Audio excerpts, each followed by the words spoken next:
Well, it's interesting because the morning show is on, and then of course Katie Couric's book is now out, and there's Mm. been, the most salacious parts of it, and she's saying that's been misconstrued and taken out of context and things like that.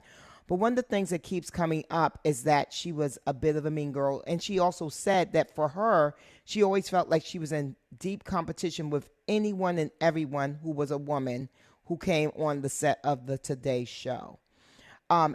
And for you, what I found is like you just said, you hit me up as soon as the Wendy Williams episode that I was just on, 2 weeks ago ended, and was like, Bevy, you were so good.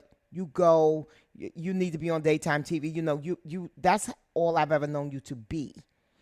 Have you found that other people have been like that with you in your career, or have you had to go it alone in these spaces? Because you have been in these very hallowed halls, these only kind of rooms, where very rarely do we ever get a seat at the table, much less even get into the room. Honestly, I have had great support from the people I've wanted support from. You, Mm, Soledad O'Brien, yeah, Yvette Miley. I can name yeah. many, many people who were in newsrooms with me and rooted for me. Shannon High, who was a great Hmm. employer. And down to, listen, Sharon Rose Campbell, who was an executive assistant and was all, listen, you go try to get that story. I said, Sharon, you don't hear executive assistant telling me, being Right. my personal news director. So it wasn't always just the people with the big titles behind their names that would come and encourage me along the way. So I don't obsess over that. For me Hmm. personally, I was raised, you better treat the person who cleans the building like the person who owns the building. Yes. And so for me, much of my support, someone who actually sends me spiritual scriptures every single day since I left Chicago in 2007, was a deacon who was the part-time security guy at the building that I worked in. And to this day, Wow. in fact, they featured him on my show for my 50th birthday. He and his wife, the That's deaconess, beautiful. they still send me. I wake up every morning with a quote, whether it be religious in tone or inspiration.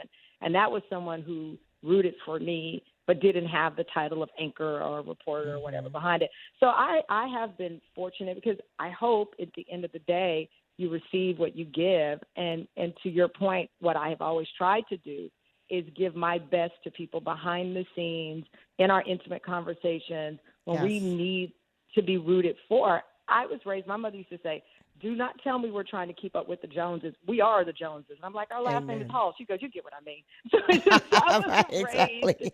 because, Yeah. there's enough of the pie for everyone. And that just was never my wiring. I'm going to work hard. I'm going to play hard as we do when we run into each other Yes, and reap the indeed. rewards of all of the hard work that we've put into it. But I'm super competitive, but not in that way. Yeah. I mean, I know the reference that you talked about with Katie, but I don't get that. But it's for her journey and for her to explain it. But I was never wired that way.